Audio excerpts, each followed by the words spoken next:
Olá! Estou aqui com o Arthur Aguiar, feliz, agradecida por essa oportunidade. Eu que agradeço, obrigado. Muito bom.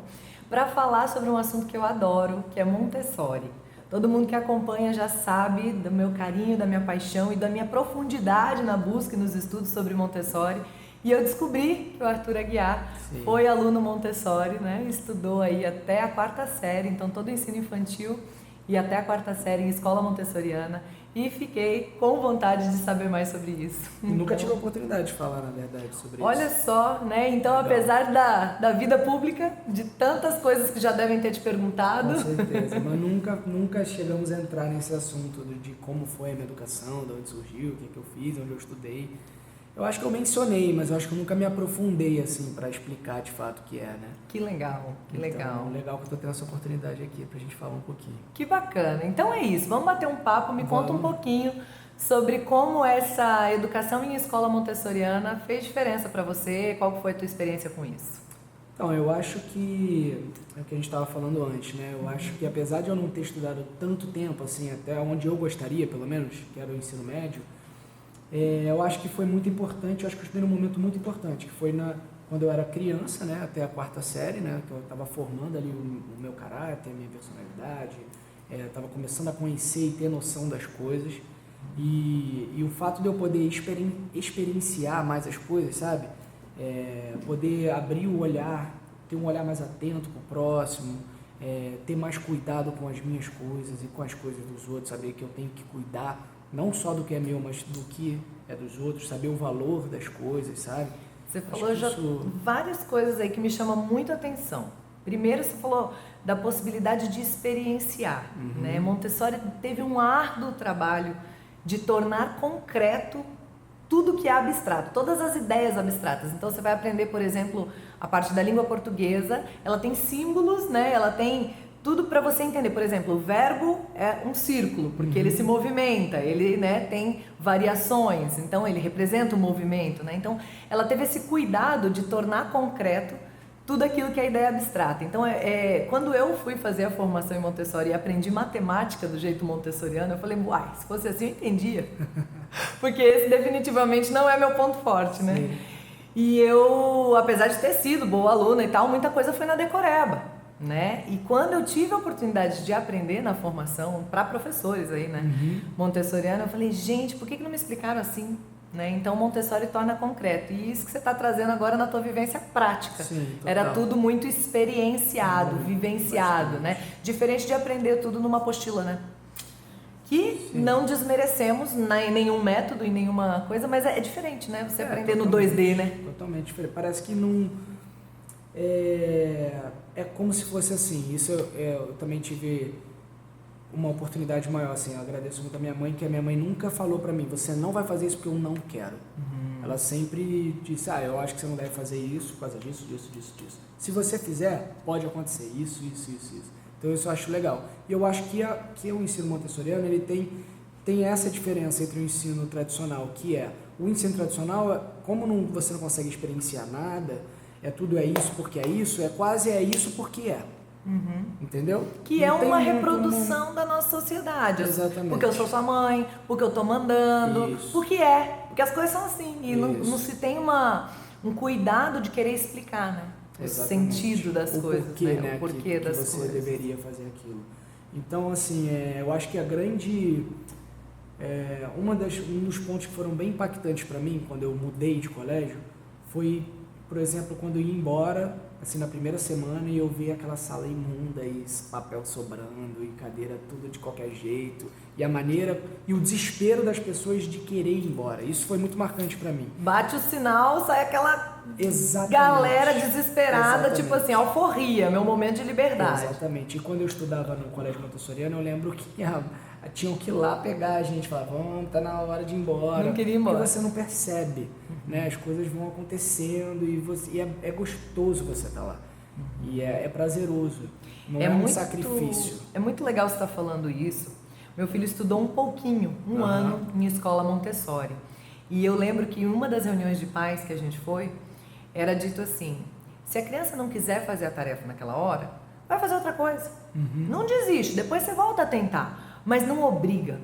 Porque ele não tem que aprender só a lição da tarefa, mas ele tem que aprender a gostar de fazer a tarefa, a gostar de estudar, o amor pelos livros, pelo estudo. Então, é tão diferente, né, de aprender só o conteúdo e de aprender a amar o estudo, a leitura, o aprendizado, né? E quanta gente hoje crescendo acreditando que não gosta de estudar, que não gosta de ler, o que é uma mentira.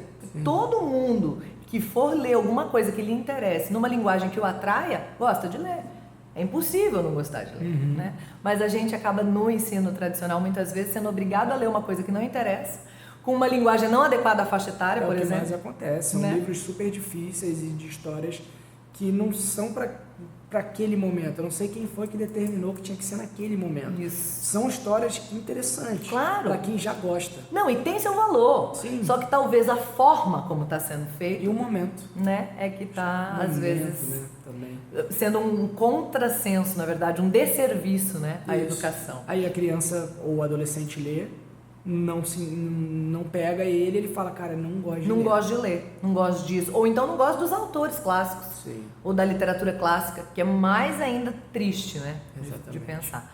Uma outra coisa que me chama a atenção, dentro do gancho que você falou, quando saía, aquilo ficava tudo bagunçado e você ficava chocado, como assim, né? As pessoas vão embora e vão largar a sala nesse estado, né? É porque em Montessori a gente tem a vida prática, as aulas de vida prática, né? Em que a gente aprende mesmo no detalhe. Como é que você tira uma cadeira para se sentar sem fazer barulho? Como é que você abre porta, como é que você abre janela sem fazer um escândalo? Né? Como é que você deixa o ambiente que você utilizou? Né? E você estava contando que lavava prato, lavava o copo, lavava, né, o que você usava. Então eu vejo que Montessori tem uma preocupação muito grande com a educação para a cidadania. Você forma cidadãos. Né? E muitas vezes nas escolas tradicionais, sem querer, a gente acaba falando em cidadania, até rola o discurso da cidadania, mas na prática a pessoa suja é o outro que limpa, a pessoa bagunça é o outro que arruma. E se ainda for, de alguma maneira, colocar, vai ser impositivo, na imposição o retorno é, tô pagando para isso. Né? E aí a gente não tem uma formação de cidadania. É um lamento, né? Não, é muito ruim. E a outra coisa que eu também estava falando com você antes era sobre o momento da alimentação, né? Que a gente faz tudo dentro da sala de aula mesmo. E não, é diferente do colégio tradicional, para quem não sabe, não tem aquele momento do recreio que você sai, vai na cantina e compra o que você quer. Não. Toda semana você recebe como se fosse um cardápio dizendo, na segunda-feira o lanche vai ser esse com isso. Aí, para quem almoça no colégio, o almoço vai ser esse. E aí, na terça-feira, outra coisa. E aí, na hora de comer, senta todo mundo, come todo mundo naquele momento. Não tem essa de, eu não vou comer isso. Óbvio que se você tiver alergia, se tiver algum problema com aquilo, você vai ser indicado, quando vier o cardápio, você vai indicar que aquilo você não pode, a sua mãe, enfim, alguém, e aquilo vai ser substituído. Mas você aprende a aceitar as coisas que vêm e se adaptar ao momento. E não é uma coisa tipo ampla que você pode escolher qualquer coisa que você vai comer e eu vou comer uma coisa, você vai comer outra, o outro vai comer e cada um vai ficar num canto. Não, vamos todo mundo comer naquele momento. E aí quando você acaba de comer, você limpa o prato, você limpa o copo, você limpa o talher, você arruma a mesa. Isso é muito combinado, assim, de que cada um vai ficar responsável por aquele dia e a gente vai trocando. Então essa era uma coisa muito legal de fazer, show, porque você acaba passando por todas as áreas. Então um momento você vai arrumar a sala, vai limpar o chão, outro você vai estar lavando a louça, o outro você vai estar arrumando os materiais. Então em cada momento você vai estar fazendo alguma coisa. Muito legal. Muito e o cuidado legal. Com o todo, né? Com o que é de todos, né? A verdade é que uma vez eu ouvi uma distinção sobre o público, né? Na verdade, nesse momento se referiam a visões de países. Para alguns países, o público é de ninguém. Então ele pode ser depredado, ele pode ser desvalorizado, ele pode deixar bagunçado. Em outras culturas, o público é de todos. Sim. Então todos cuidam, todos preservam, todos arrumam. E eu percebo que Montessori tem essa visão, né? Que o que tem na escola é de todos. Então todos cuidam.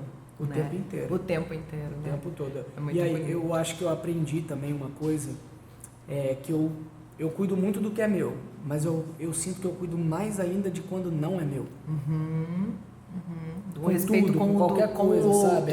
o que é do outro. Eu tenho mais dedos ainda, sabe? Quando eu vou dirigir um carro de uma outra pessoa, eu já dirijo mais devagar, já tenho mais cuidado. Não é Tipo, não é meu, dane-se. Por exemplo, quando eu vou alugar um carro, tô viajando, alugo um carro, não é tipo, dane-se, caio no buraco e bato e não tem nada, não quero nem saber, não é meu mesmo.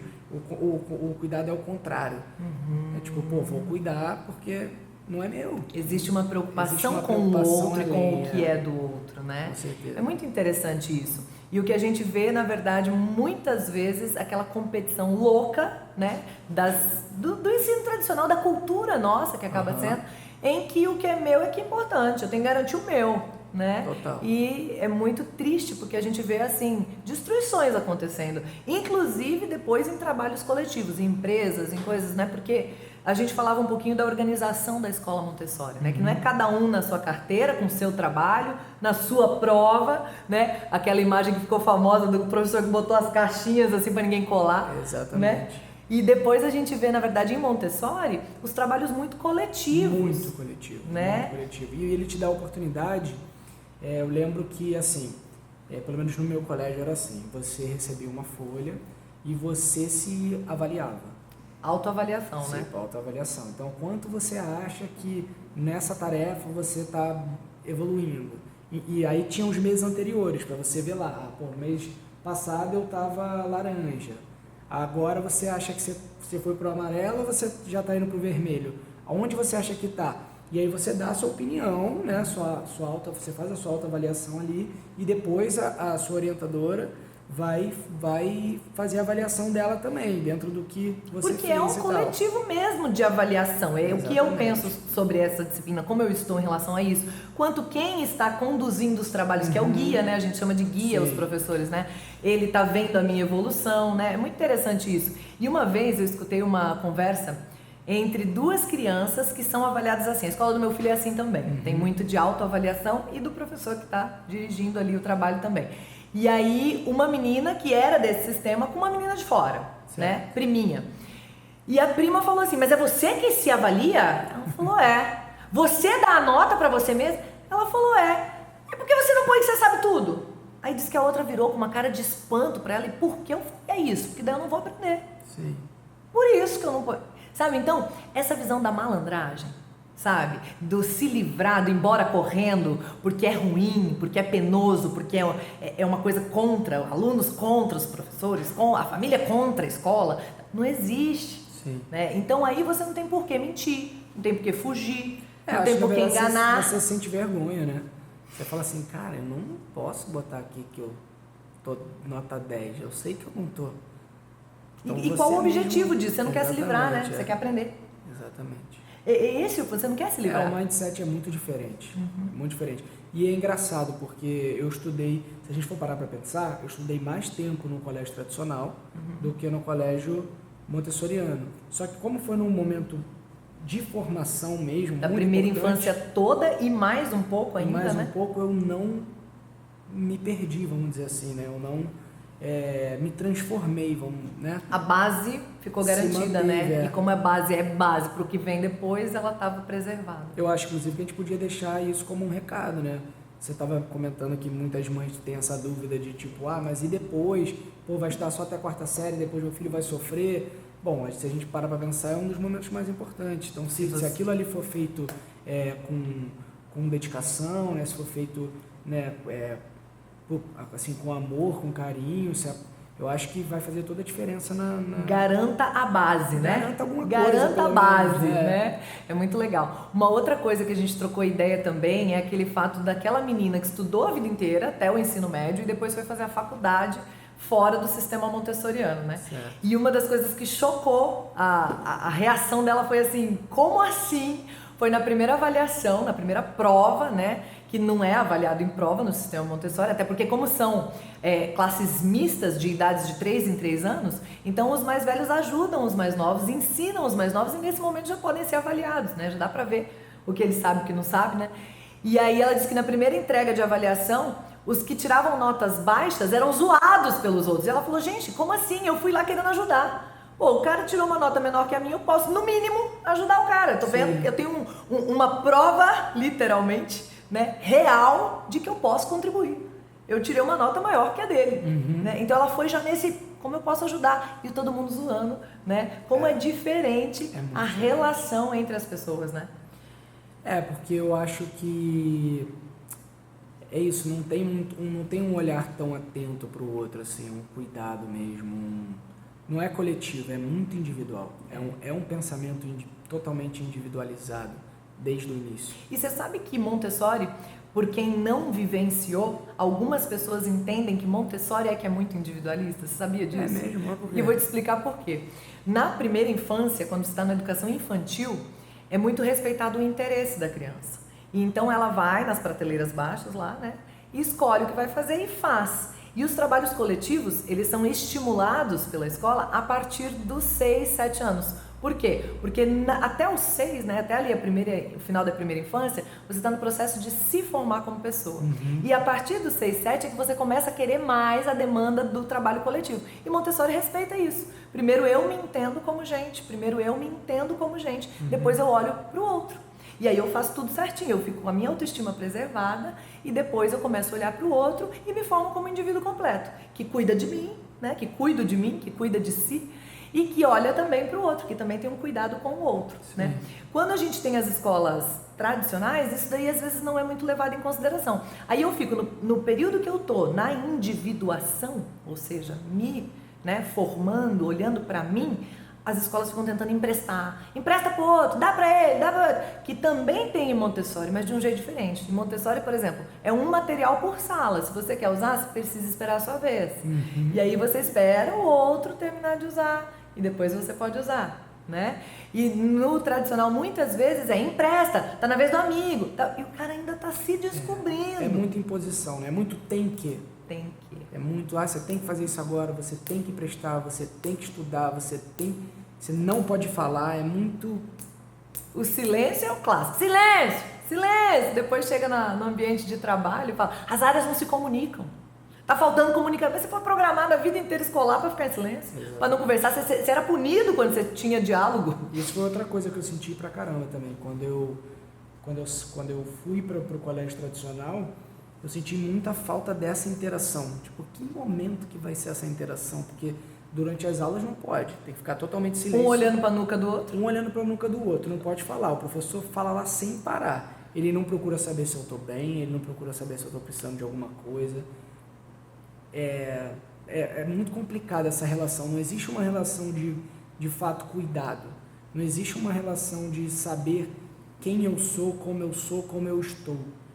Né? Não tem isso. A gente sabe que existem algumas exceções na natureza, né? Sim. Mas de uma maneira geral não é focado nisso mesmo, né? Não tem esse olhar. Até porque o professor ele entra, dá a matéria dele, ele já tem que sair para ir para uma outra sala. Isso. E aí também tem uma diferença gritante, né?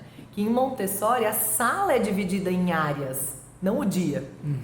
Não é o dia que é dividido, né? São os espaços. Exatamente. Então você tem muito mais tempo para se desenvolver em cada área. Né? Sem tanto corte de 50 em 50 minutos, né? É horrível. Eu acho que quando você está começando a embarcar naquilo, tem um corte. Aquela concentração tão preciosa que depois a gente vai precisar para ler um livro longo, né? Para conseguir se desenvolver em alguma área com mais profundidade. Em Montessori desenvolve, fora de Montessori tem mais quebras, né? Eu acho bem mais difícil. Principalmente porque eu não sinto que quando eles montam a grade de horários existe um pensamento lógico no sentido de, vamos então separar um dia para matérias mais exatas. Então nesse dia você vai estudar física, matemática e química, sei lá. Então vamos dividir os seus tempos assim. Por quê? O seu cérebro vai trabalhar dessa maneira. Você já começou a visualizar aquilo. Mas não existe um pensamento assim. Então, no momento você está estudando história, do nada você vai para química, daqui a pouco você foi para espanhol, redação. E aí você terminou com português. Fala, caralho, que loucura, você foi para todos os lugares. Então, assim, vira chave. Todo mundo tem que funcionar do mesmo jeito. Se você tem um ritmo diferente do meu, né? Não, e quando você tem prova no quarto tempo? Que aí você estuda como se nada tivesse acontecendo no primeiro tempo, segundo tempo também, terceiro tempo, matérias nada a ver. Você estudou para química, e aí você teve aula de geografia, biologia e português. E aí no quarto tempo você tem uma prova super difícil de química. E você tem que fazer demência e aprender a outra. E aí aquela pessoa que é pega estudando química na aula né, tem problemas graves, né, porque não podia estar fazendo aquilo. Exatamente. É louco, né? É muito louco. É muito louco. Para terminar, eu quero te fazer uma última pergunta. Sim. Eu não queria terminar não, porque o papo tá muito gostoso, mas a gente tem que terminar. Uma hora tem que acabar.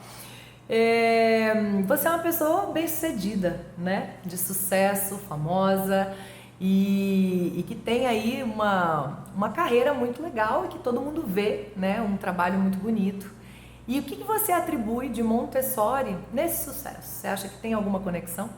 Acho que tem tudo, na verdade, né? Porque, como eu falei, foi no momento, eu acho que mais importante, é quando a gente está construindo a base mesmo da nossa personalidade, do nosso caráter, de tudo. E eu ter tido essa oportunidade de olhar para o outro, de poder ser mais observador, para minha carreira, principalmente, é muito importante, né? O ator, ele é muito observador, ele presta muito atenção, o olhar é muito mais para fora do que para dentro. Primeiro a gente olha bastante para fora, para num segundo momento a gente olhar para dentro e tentar dentro da gente buscar ferramentas e sentimentos para que a gente possa construir um personagem, né? Então eu só posso construir um personagem se eu olhar para fora e ver o que acontece, como as pessoas são, depois prestar atenção em mim para entender como que no momento que eu estou chorando, como que está o meu corpo, quando eu estou chorando na minha vida real, como funciona, o que eu estou fazendo, na hora que eu estou tendo um ataque de riso, como está o meu corpo, a minha respiração, para que quando eu tenha que fazer isso, eu saiba como acessar isso. Então esse é o grande desafio do ator, né? É você de fato conseguir passar aquele sentimento de uma maneira real, sem de fato você precisar fazer aquilo, né? Eu não preciso de fato lembrar de uma coisa triste. Óbvio que tem pessoas e pessoas que cada um tem o seu caminho, mas eu particularmente não lembro de nada negativo na minha vida para que eu possa me emocionar. Eu de fato entro na história do personagem e sei como acessar no meu corpo respiração, postura, tudo para que eu possa acessar aquele sentimento. Então eu acho que a oportunidade que eu tive de estudar no Colégio Montessoriano foi muito importante, porque eu pude de fato me conhecer muito, eu pude ter essa oportunidade de olhar muito para o outro, que é o que eu acho que é mais importante. Eu acho que as pessoas olham muito pouco para as outras pessoas, e eu vejo cada vez a gente olha menos, principalmente por conta de telefone, principalmente por conta de correria, a gente não se preocupa mais com o outro, e eu me sinto privilegiado de ter tido essa educação, mesmo que só até a 4ª série, porém eu acho que foi no momento mais importante. Você acha que autoestima e missão de vida tem a ver com Montessori? Eles têm esse olhar, eles conectam a criança com o que ela veio para ser nesse mundo e não tão massificado como no tradicional, ou nem tanto assim? Qual a sua opinião sobre isso? Eu acho que você tem respeitado o seu tempo de busca, de experiência, de procurar se entender, de saber o que você quer fazer, como você quer fazer. Eu acho muito interessante, uma coisa que eu faço muito com a minha filha, é de dar alguma coisa para ela e deixar ela tentar descobrir o que de fato é aquilo, como que ela abre, o que ela pode fazer. Eu não dou para ela e falo, você tem que fazer isso aqui, bota isso aqui, faz isso assim, eu deixo assim ela. Não, filha, tá errado. Deixo ela fazer do jeito dela. Deixa viver, né? Do jeito que ela achar que é. Em algum momento ela vai descobrir. E a gente ter a capacidade de observar, que também é raro, né? Exatamente. Muitas vezes a gente não dá conta de observar, a gente já quer interagir, já quer falar, já quer determinar. A gente não tem paciência.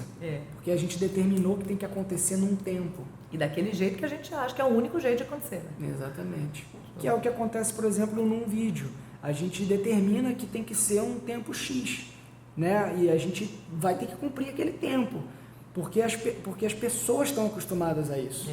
Não é nem porque a gente quer, porque as pessoas elas precisam que seja feita dessa forma. Assim como as pessoas precisam de uma referência, elas precisam de um rótulo. Então, por exemplo, quando a pessoa vai conversar com você, ela quer saber o que você é. Você não pode dizer que você é 3, 4 coisas. Falar assim, tá, tudo bem, mas o que você mais gosta? Me fala uma, pelo amor de Deus. Uma referência, uma referência, né, para você ter. Desesperada. Então, quando você fala assim, pô, eu sou cantor, ator, diretor, escritor, compositor, tá, tudo bem. Mas o que você é mesmo, né? Você mais gosta de fazer? Aí você fala, pô, eu gosto mais de cantar. Ah, você não gosta tanto de atuar? Não foi isso que eu disse. Então, tipo, as pessoas elas precisam de uma referência, de um rótulo. Eu sinto que isso é uma cultura bem brasileira, tá? Eu acho que lá fora, principalmente nos Estados Unidos, isso não acontece. E lá eu acho que quanto mais coisas você faz, melhor visto você é. As pessoas gostam disso. Nossa, que legal, quanta coisa o cara faz. Elas valorizam mais, não é um desespero. Aqui é tratado como um desespero. É tipo, o cara tá perdido, não sabe o que faz, tá tirando para todos os lados. Sabe por quê também? Eu acho que muitas vezes a pessoa tem uma ideia de que quando a gente faz muita coisa, a gente vai muito raso em tudo. Sim.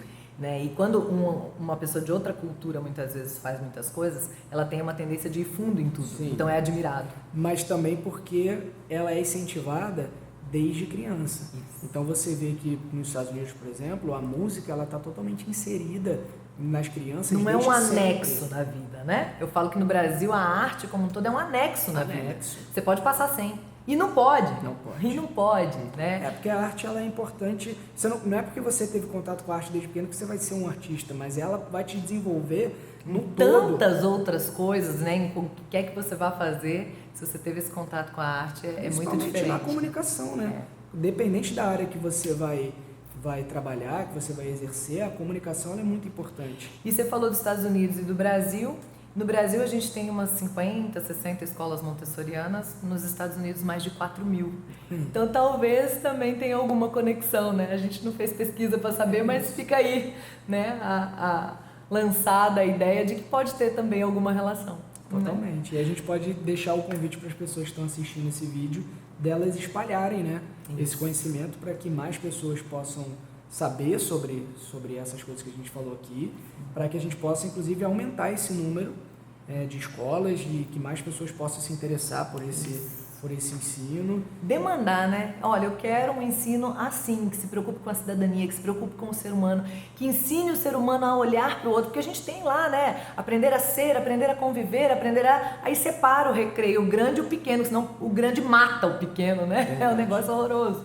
Enquanto que em Montessori e nas pedagogias alternativas assim, que tem valores e princípios como base, né? A gente está aprendendo a conviver de fato, porque o grande e o pequeno muitas vezes estão na mesma sala de aula. Também uma outra coisa importante que eu acho que a gente não pode deixar de falar, pegando um gancho que você falou lá atrás, sobre que no colégio a gente tá lá só para aprender aquele conteúdo e em casa que é onde você de fato educa. Né? Pegando esse gancho um pouco, eu acho importante a gente falar que eu acho que hoje em dia, mais do que antigamente, como os pais trabalham muito, né? A mulher trabalha muito fora de casa, antigamente tinha muita figura da mulher em casa e o homem trabalhando. E hoje, como é uma coisa que os pais trabalham muito, talvez o ensino montessoriano possa suprir um pouco, né? Óbvio que nunca vai suprir a falta dos pais, mas talvez supra um pouco essa falta da educação, né? No sentido da de que construção. não separa muito escola ensina e família educa. Exatamente. Montessori entende que um indivíduo ele é ensinado e educado em todos os ambientes que ele está, o tempo inteiro. Né? Então, acaba que não fica brigando de quem é essa bola. A bola de ensinar e de educar é compartilhada entre a escola e também entre a família. Né? E talvez isso possa ficar para esses pais que têm um pouco mais de preocupação de tipo, poxa, eu fico tanto tempo fora de casa, queria que meu filho tivesse um cuidado diferenciado, que ele tivesse uma educação diferenciada. Talvez seja uma dica para a gente deixar para que essas pessoas conheçam, passem a conhecer esse novo método, né? Para eles, né, no caso. Saber, né, que isso também tem ali, é contemplado também por Montessori. Exatamente. Muito bom, gente. Coisa linda. Obrigada demais, demais por ter aceito o meu convite, ter se disponibilizado. Gratidão sem limites. Muito bom. Obrigada. Gente, é isso. Obrigada também vocês por assistirem. Continuem conosco, sempre coisa boa por aqui. E a gente se vê nos próximos vídeos. Beijo, Tchau. gente. Valeu.